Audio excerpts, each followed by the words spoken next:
Michel de Montaigne. Essai. Livre 1er. Chapitre 22. Sur les habitudes et le fait qu'on ne change pas facilement une loi reçue. Il me semble avoir très bien compris la force de l'habitude.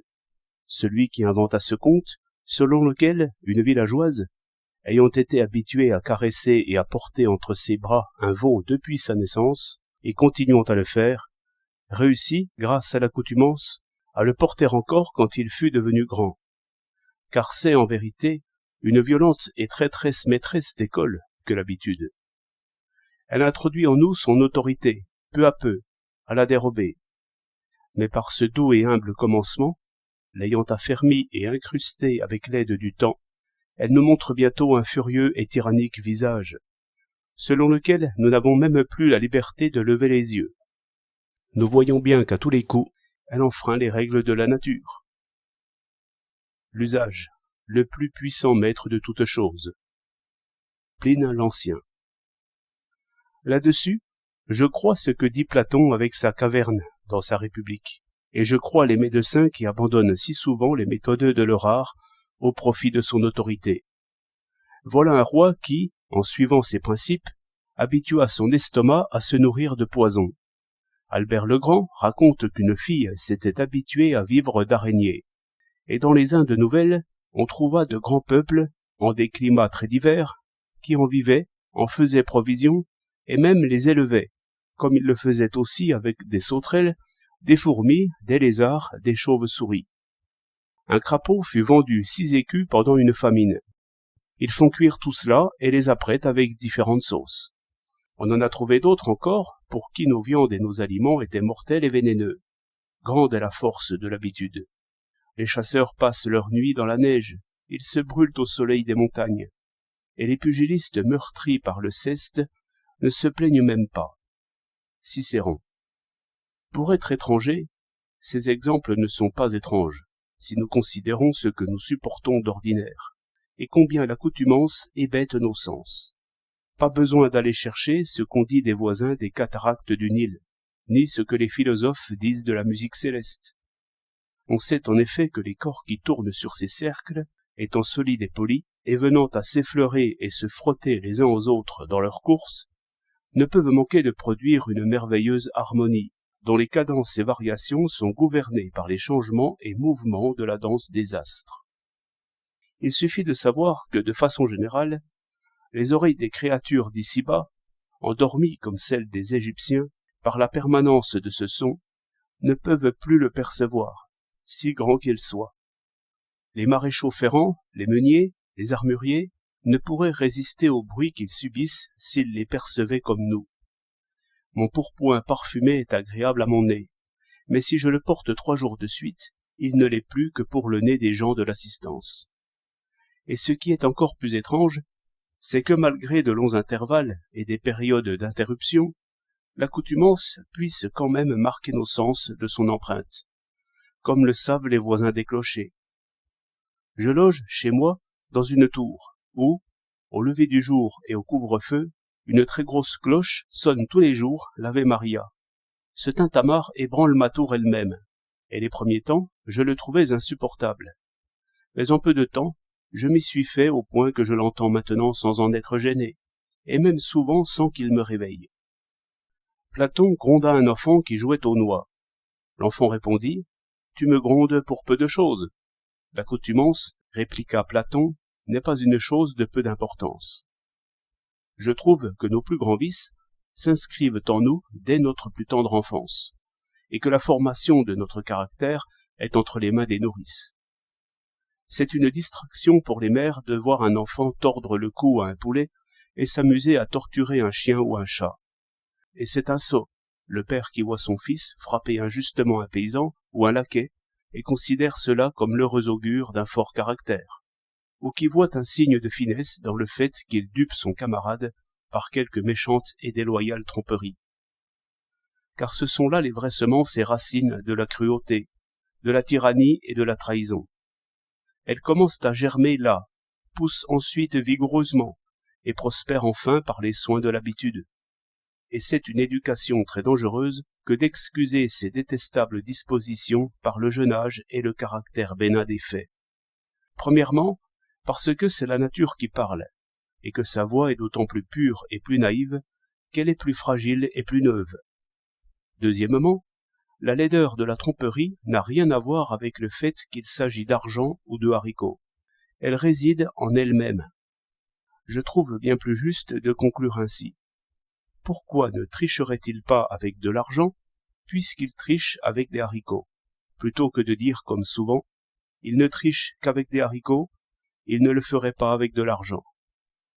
Il faut apprendre soigneusement aux enfants à haïr les vices dans leur nature même, leur en apprendre la laideur foncière, de façon à ce qu'ils ne les fuient pas seulement dans leurs conséquences, mais surtout dans leur cœur. Il faut que la pensée même leur en soit odieuse, quel que soit le masque dont ils s'affublent. J'ai toujours voulu, dans mon enfance, marcher droit sur les grands chemins, et toujours répugner à la tricherie ou à la ruse dans mes jeux. Et comme il ne faut pas considérer les jeux des enfants comme des jeux, mais comme leurs actions les plus sérieuses, il n'est de distraction si légère à laquelle je n'apporte aujourd'hui, intérieurement, par une propension naturelle, et sans avoir à m'y appliquer, une très grande répugnance à tricher. Je joue aux cartes contre ma femme et ma fille pour quelques sous, et qu'il me soit indifférent de gagner ou de perdre, ou qu'au contraire, je me prenne au jeu, j'en tiens le compte comme si c'était des écus.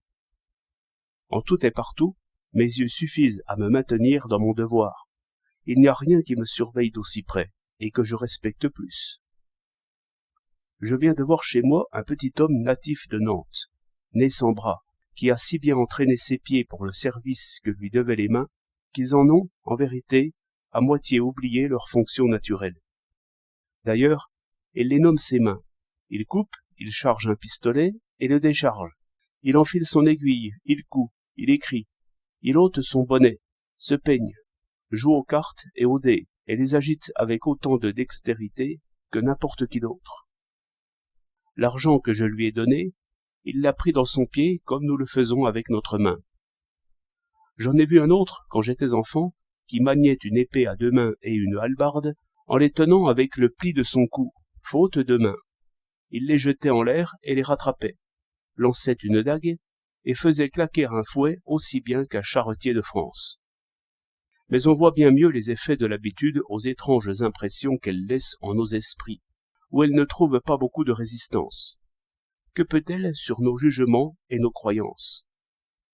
Je laisse à part la grossière imposture de nos religions, dont tant de grandes nations et tant de grands personnages se sont enivrés, car ce domaine échappant à notre raison humaine, il est plus excusable de s'y perdre si l'on n'y est pas spécialement éclairé par la faveur divine.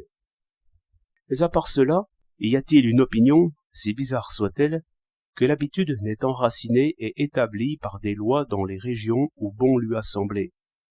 Aussi est-elle juste, cette ancienne exclamation?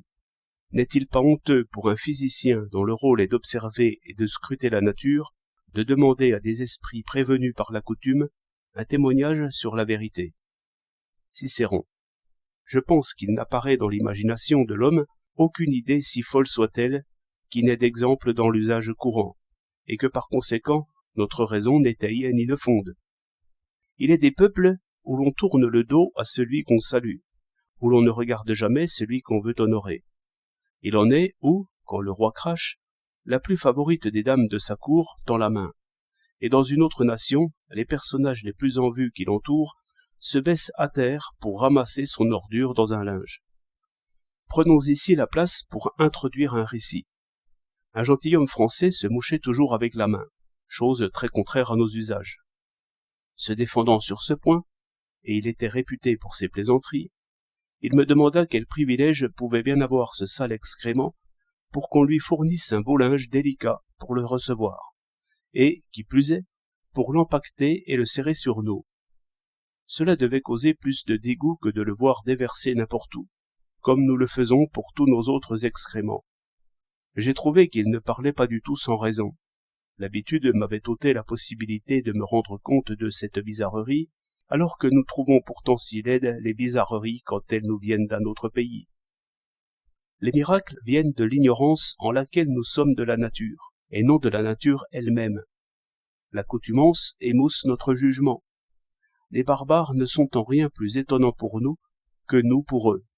Ils n'ont pas de raison de l'être, comme chacun l'admettrait, après s'être promené dans ces exemples venus de loin, s'ils savaient se pencher sur les siens propres et les examiner avec soin.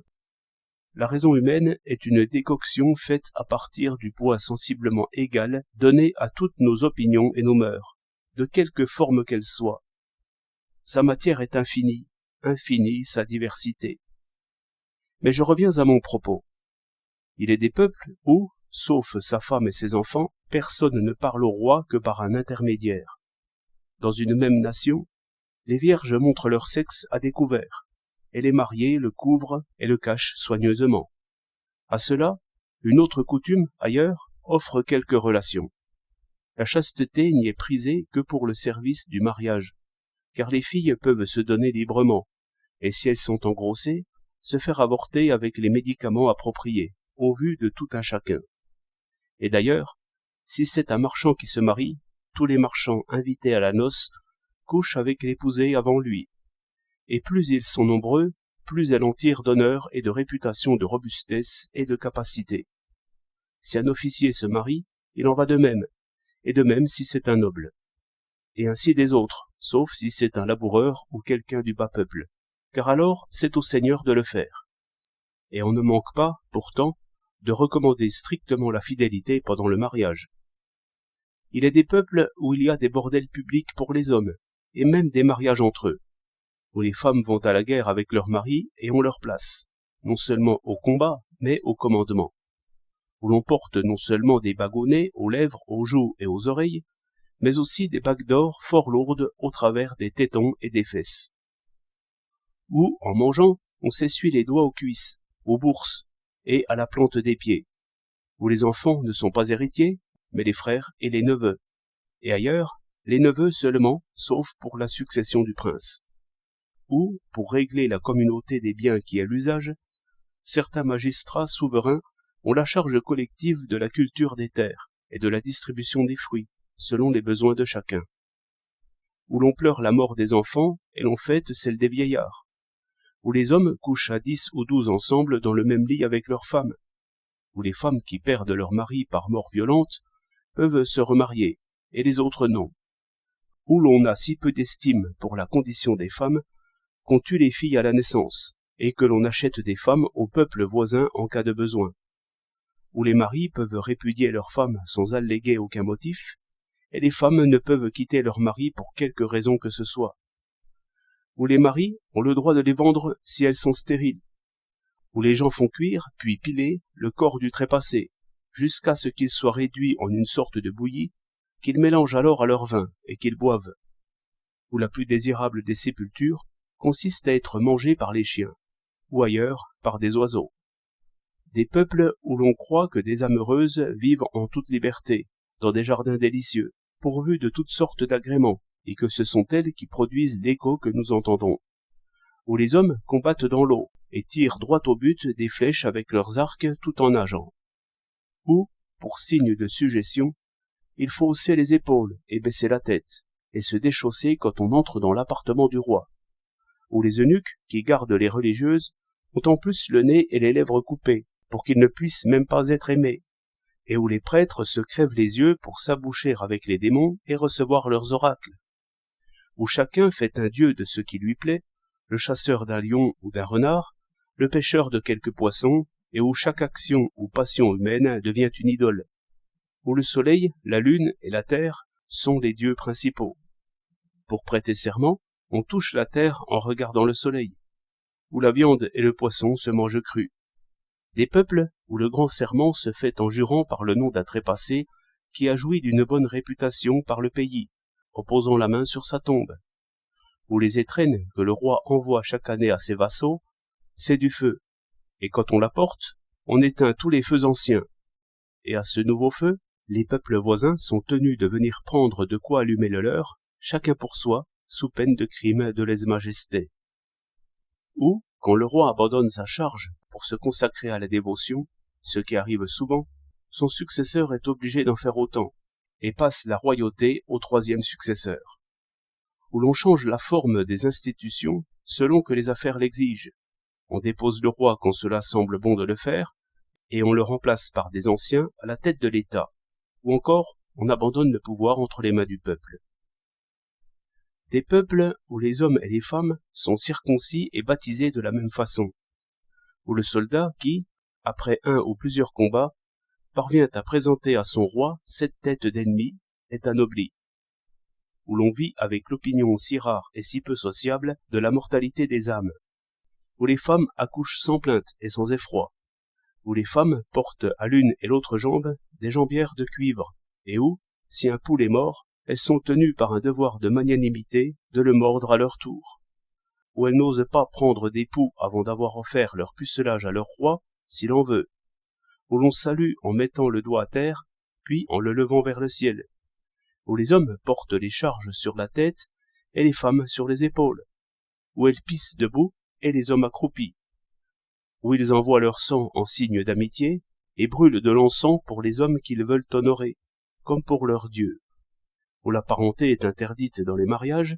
non seulement jusqu'au 4e degré, mais n'est licite à aucun degré, où les enfants sont pendant 4 ans en nourrice et souvent 12, alors que, dans le même pays, on juge mortel de donner à téter à l'enfant le premier jour, où les pères ont la charge du châtiment des garçons et les mères, à part, celui des filles, et ce sentiment consiste à les enfumer, pendus par les pieds.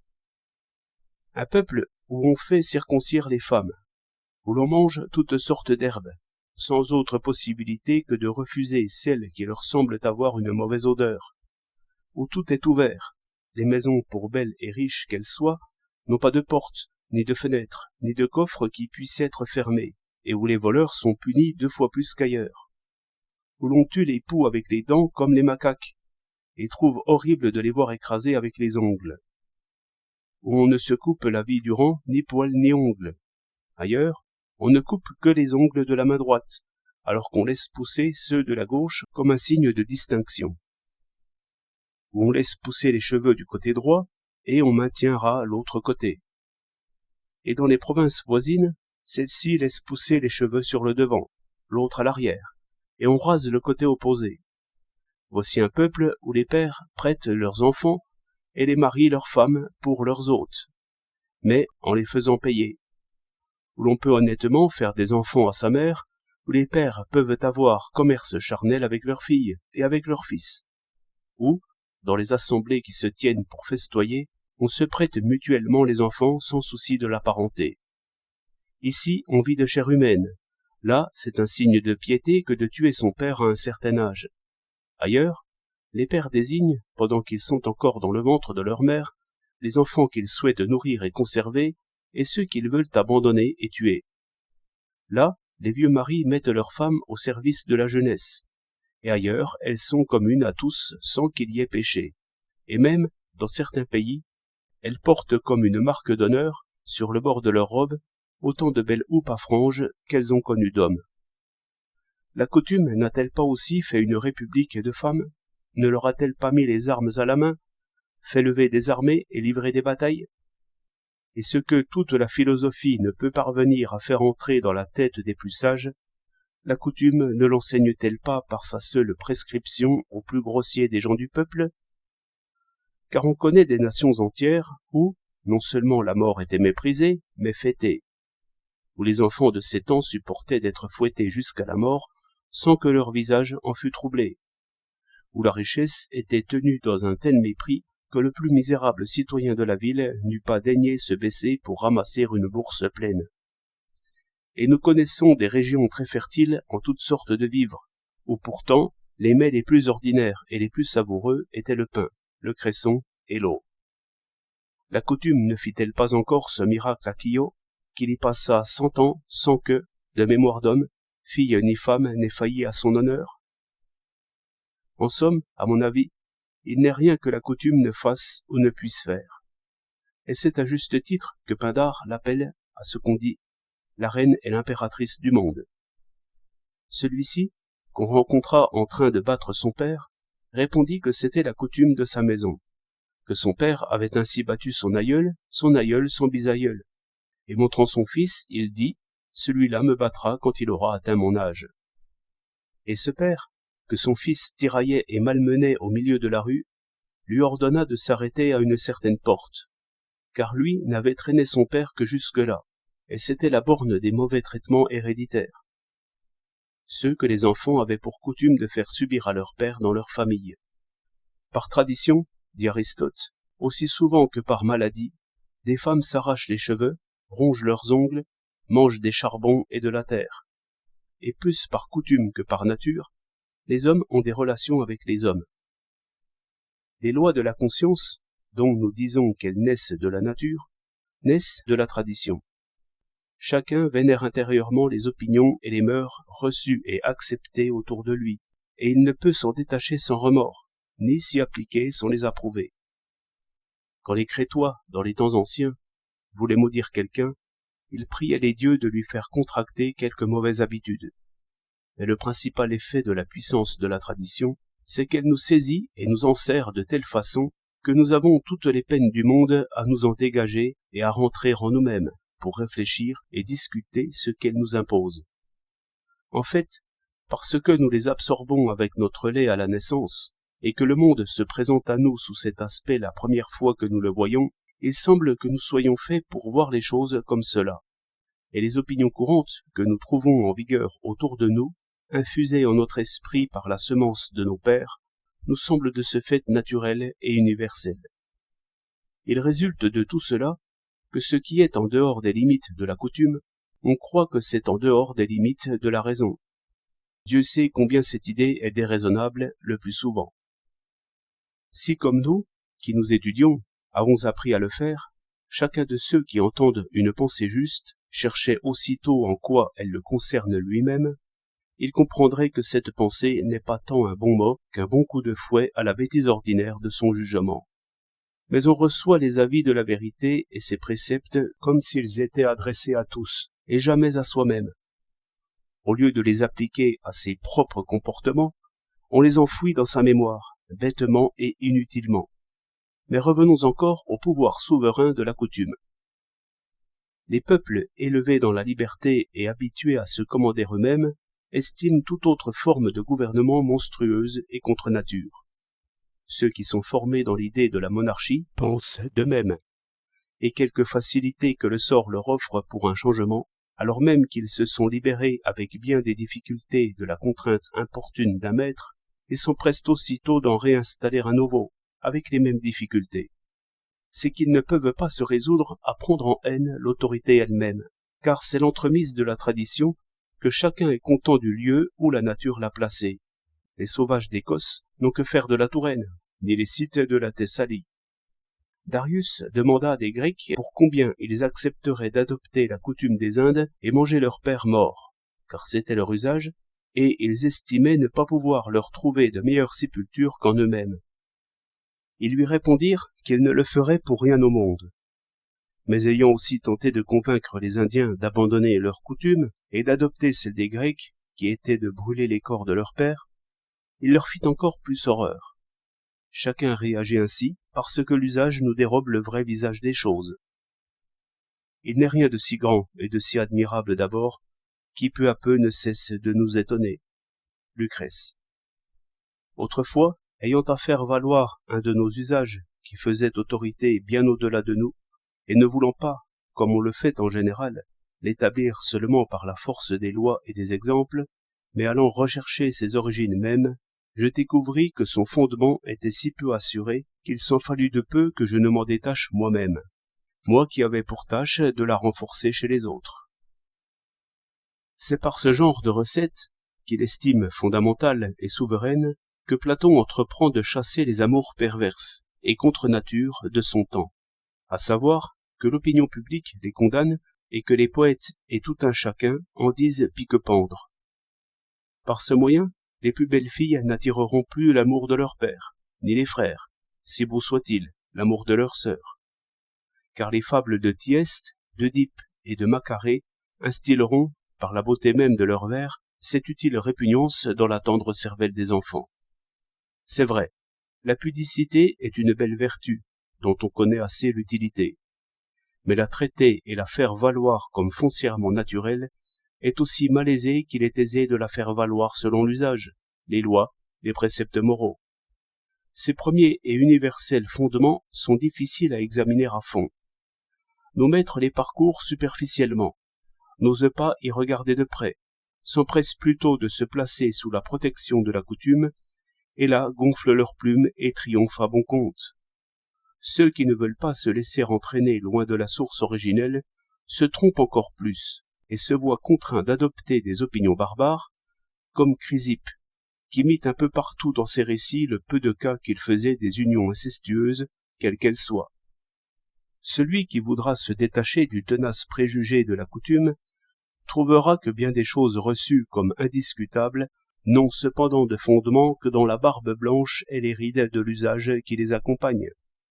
Une fois ce masque arraché, et les choses amenées à la lumière de la vérité et de la raison, il sentira son jugement tout bouleversé, et pourtant ramené à des bases plus solides. Par exemple, je lui demanderai alors s'il peut y avoir quelque chose de plus étrange que de voir un peuple obligé de suivre des lois auxquelles il n'a jamais rien compris, de le voir soumis en toutes ses affaires domestiques, mariage, donation, testament, ventes et achats, à des règles qu'il ne peut connaître, parce qu'elles ne sont ni écrites ni publiées dans sa langue, et dont il est de ce fait contraint par nécessité d'acheter l'interprétation et l'usage. On ne suit pas en cela l'ingénieuse idée d'Isocratès, qui conseillait à son roi de rendre libres, franches de taxes et lucratives, les négociations commerciales entre ses sujets, et de rendre onéreuses, en les frappant de lourdes taxes, leurs contestations et querelles. Au contraire, on suit là une monstrueuse tendance qui aboutit à mettre sur le marché la raison elle-même, et à donner aux lois un cours comme pour les marchandises. Je sais gré au sort de ce que, selon nos historiens, ce fut un gentilhomme gascon de mon pays qui le premier s'opposa à Charlemagne qui voulait nous donner des lois latines et impériales. Qu'y a-t-il de plus barbare que de voir une nation où, par coutume légale, la charge de juger se vend, où les jugements se paient contre argent comptant, où la justice est refusée en toute légalité à celui qui n'a pas les moyens de la payer, et où cette marchandise a tellement d'importance qu'elle se constitue dans la société un quatrième état, fait de ceux qui savent manipuler les procès pour s'ajouter aux trois autres traditionnels, l'Église, la noblesse et le peuple, et où ce quatrième, ayant la charge des lois et une autorité souveraine sur les biens et les vies, fasse un corps à part de celui de la noblesse. Il y a de ce fait dualité de lois, celle de l'honneur et celle de la justice, qui sont opposées en bien des points, car celles-là condamnent aussi rigoureusement un démenti accepté que celle-ci un démenti vengé par les armes.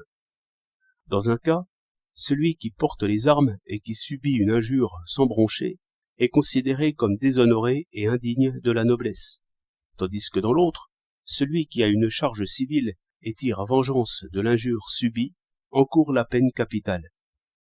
Celui qui s'adresse aux lois pour demander raison d'une offense faite à son honneur se déshonore, et celui qui ne s'y adresse est puni et châtié au nom de la loi. De ces deux corps si différents, et se rapportant pourtant à un seul et même chef, le roi, ceux-là ont en charge la paix, et ceux-ci la guerre, ceux-là le gain, et ceux-ci l'honneur, ceux-là le savoir, ceux-ci la valeur militaire, ceux-là la parole, ceux-ci l'action, ceux-là la justice, ceux-ci la vaillance, ceux-là la raison, ceux-ci la force, ceux-là la robe longue, ceux-ci la courte. Quant aux choses de moindre importance, comme les vêtements, à celui qui voudrait les ramener à leur but véritable, qui est le service et la commodité du corps, et d'où ils tirent leur grâce et leur agrément originel, j'indiquerai, comme les plus extravagants qui se puissent imaginer, nos bonnets carrés, cette longue queue de velours plissé qui pend aux têtes de nos femmes, avec son attirail bigarré, et cette vaine et inutile pièce moulant un membre que nous ne pouvons pas décemment nommer, mais dont nous faisons étalage et ostentation en public. Ces considérations ne détournent pourtant pas un homme sensé de suivre le style ordinaire, mais à l'inverse, il me semble que toutes les façons de faire trop extravagantes ou originales relèvent plus de la folie ou de l'affection ambitieuse que du bon sens. Le sage, s'il doit isoler intérieurement son esprit de la foule pour le maintenir capable de juger librement des choses, à l'extérieur, par contre, doit suivre entièrement les formes et les usages reçus. La société n'a que faire de ce que nous pensons, mais le reste, c'est-à-dire nos actions, notre travail, nos situations et notre vie privée, il faut accorder et adapter cela à son service et aux opinions communes, comme le fit ce bon et grand Socrate, qui refusa de sauver sa vie en désobéissant à l'autorité publique, même très injuste, voire inique. Car c'est la règle des règles, la loi générale des lois. Chacun doit observer celle du lieu où il se trouve. On doit obéir aux lois de son pays. Voici des choses d'une autre cuvée. Il n'est pas du tout certain qu'il y ait véritablement autant de profit à changer une loi reçue, quelle qu'elle soit, qu'il y a d'inconvénients à l'ébranler. C'est qu'une organisation politique est comme un bâtiment fait de diverses pièces jointes ensemble, de telle façon qu'il est impossible d'en faire bouger une sans que tout l'ensemble ne s'en ressente. Le législateur des Turiens ordonna que quiconque voulait abolir une loi ancienne ou en instituer une nouvelle devrait se présenter au peuple la corde au cou, afin que si la nouveauté n'était pas approuvée de chacun, il fût immédiatement étranglé. Et celui de Lacédémone passa sa vie à obtenir de ses concitoyens la promesse ferme qu'il n'enfreindrait aucune de ces ordonnances. L'effort, qui coupa si brutalement les 2 cordes que Phrynice avait ajoutées à la musique, ne se mit pas en peine de savoir si elles s'en trouvaient améliorées, ou si les accords en étaient plus pleins. Il lui suffisait, pour les condamner, que cela constitue une altération de l'ancienne. C'est ce que signifiait le symbole de l'épée rouillée de la justice de Marseille. J'ai du dégoût envers la nouveauté, quelque visage qu'elle ait, et ai de bonnes raisons pour cela, car j'en ai vu des effets très dommageables. Celle qui nous accable depuis tant d'années n'est pas responsable de tout, mais on peut dire avec vraisemblance que, de façon fortuite, elle a tout produit et engendré, y compris les maux et les ruines qui se font sans elle et contre elle. C'est à elle de s'en blâmer. Hélas, ce sont mes propres traits qui ont fait mes blessures. Ovide. Ceux qui ébranlent un État sont généralement les premiers à être engloutis dans sa ruine. Le bénéfice du trouble ne profite guère à celui qui l'a initié. Il agite et brouille l'eau pour d'autres pêcheurs. L'unité et la structure de la monarchie, ce grand bâtiment, ayant été disloqué et décomposé notamment sur ces vieux jours, par cette nouveauté, offre à l'envie des ouvertures et des entrées à de semblables dommages. La majesté royale s'abaisse plus difficilement du sommet au milieu, qu'elle ne tombe du milieu au fond. Mais si les inventeurs sont plus pernicieux, les imitateurs sont plus vicieux, car ils suivent des exemples dont ils ont pourtant ressenti et puni l'horreur et le mal. Et s'il y a quelques degrés d'honneur, même quand on fait le mal, c'est aux autres, et non à eux-mêmes, que revient la gloire de l'invention et le courage du premier effort. Toutes sortes de désordres nouveaux puisent commodément dans cette source première et féconde, et y trouvent les formes et les modèles qui permettent de troubler la société. On peut trouver dans nos lois elles-mêmes, faites pour porter remède à ce premier mal, la méthode à employer et le prétexte nécessaire pour réaliser toutes sortes de mauvaises entreprises. Il nous advient ce que Thucydide dit des guerres civiles de son temps, que pour atténuer les vices publics, on leur donnait des noms nouveaux et plus doux, comme pour les excuser, en édulcorant et en détournant leur vrai titre. On fait cela sous prétexte de réformer nos consciences et nos croyances. Le prétexte est honnête, mais le meilleur des prétextes de nouveauté est dangereux, tant il est vrai qu'aucun changement apporté aux anciennes institutions ne vaut d'être approuvé. Tite-Live. Il me semble donc, pour parler franchement, qu'il faut un grand orgueil et bien de la présomption pour attacher de la valeur à nos opinions, au point que, pour les faire triompher, il faille renverser la paix publique et introduire inévitablement tant de malheurs, la terrible corruption des mœurs que suscitent les guerres civiles, les bouleversements complets des choses fondamentales, et tout cela dans son propre pays. N'est-ce pas un mauvais calcul que de promouvoir tant de vices certains et connus pour combattre des erreurs contestées et discutables? Y a-t-il des vices d'une espèce pire que ceux qui choquent notre conscience et nos sentiments naturels? Le Sénat osa faire cette concession, lors du différend qu'il opposa au peuple sur la question du ministère religieux, et déclara que cela concernait plus les dieux qu'eux-mêmes, que ces dieux veilleraient à ce que leur propre culte ne soit pas profané. C'est dans le même sens qu'avait répondu l'oracle à ceux de Delphes, à propos de la guerre contre les Mèdes. Craignant l'invasion des Perses, ils demandèrent aux dieux ce qu'ils devaient faire des trésors sacrés de son temple, les cacher ou les emporter. Il leur répondit qu'il ne touche à rien, et s'occupe d'eux-mêmes, car il était bien capable de s'occuper de ses propres affaires. La religion chrétienne présente toutes les marques d'une extrême justice et d'une extrême utilité, mais nulle qui soit plus évidente que la ferme recommandation de l'obéissance à l'autorité et du maintien de l'ordre établi. Quel merveilleux exemple nous en a donné la sagesse divine! Pour assurer le salut du genre humain et remporter une glorieuse victoire contre la mort et le péché, elle n'a pourtant voulu agir qu'en accord avec notre système politique, et a soumis son progrès et la poursuite de son but si noble et salutaire à l'aveuglement et à l'injustice de nos coutumes et usages. Elle a laissé couler le sang innocent de tant d'élus, ses favoris, et accepté de passer tant d'années à mûrir cet inestimable fruit, notre salut. Il y a une grande différence entre la cause de celui qui suit les usages et les lois de son pays et celle de celui qui entreprend de les manipuler et de les changer. Celui-là invoque comme excuse la simplicité, l'obéissance et l'exemple. Quoi qu'il fasse, ce ne peut être un mal, tout au plus un malheur, qui pourrait, en effet, ne pas respecter une antiquité qui nous a été conservée et prouvée par les plus éclatants témoignages. Cicéron. Et en outre, comme dit Isocrate, dans la modération, il y a plus d'insuffisance que d'excès. Celui qui veut tout changer se trouve dans une situation bien plus difficile, car qui se mêle de choisir et de changer s'arroge l'autorité de juger et doit faire la preuve qu'il est capable de voir le fautif dans ce qu'il chasse, comme le bien dans ce qu'il introduit. Voici la considération fort simple qui m'a conforté dans ma position, et réfréné ma jeunesse même, plus téméraire pourtant. Je ne dois pas charger mes épaules d'un poids aussi lourd que celui de parler au nom d'une connaissance si importante, et ne pas me risquer en celle-ci, là où je n'oserais le faire en toute sérénité, dans les domaines où j'ai été instruit, et dans lesquels la témérité de jugement ne cause pas de préjudice. Car il me semble très malvenu de vouloir subordonner les lois et usages publics et stables à l'instabilité de la fantaisie individuelle, car la raison individuelle n'a de valeur qu'individuelle, et entreprendre sur les lois divines ce que nulle société ne supporterait pour les lois civiles.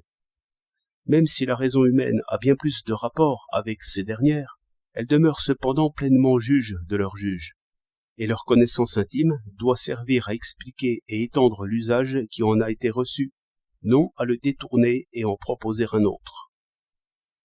C'est parfois la providence divine à transgresser les lois auxquelles elle nous a astreints. Ce n'est pas pour nous en dispenser. Ce sont des interventions de sa propre main qu'il nous faut, non pas imiter, mais admirer. Des exemples extraordinaires, frappés au coin de sa volonté expresse, comme les miracles qu'elle nous fournit pour témoignage de sa toute-puissance, et qui se situent bien au-delà de nos propres capacités. Et c'est folie et impiété que de chercher à les reproduire. Nous ne devons pas les suivre, mais les contempler, frappés d'admiration, acte qui relève de son rôle, et non d'une autre.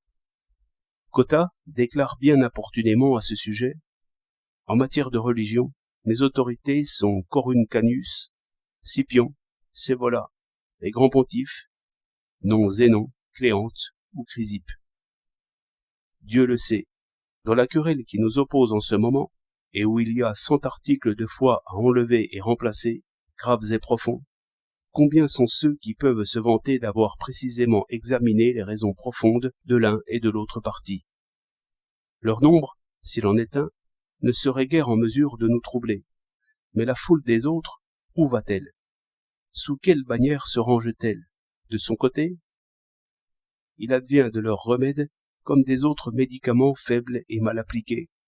Ce qu'ils devaient purger en nous, ils les chauffent, l'exaspère et l'aigrit par le conflit, et il nous reste dans le corps.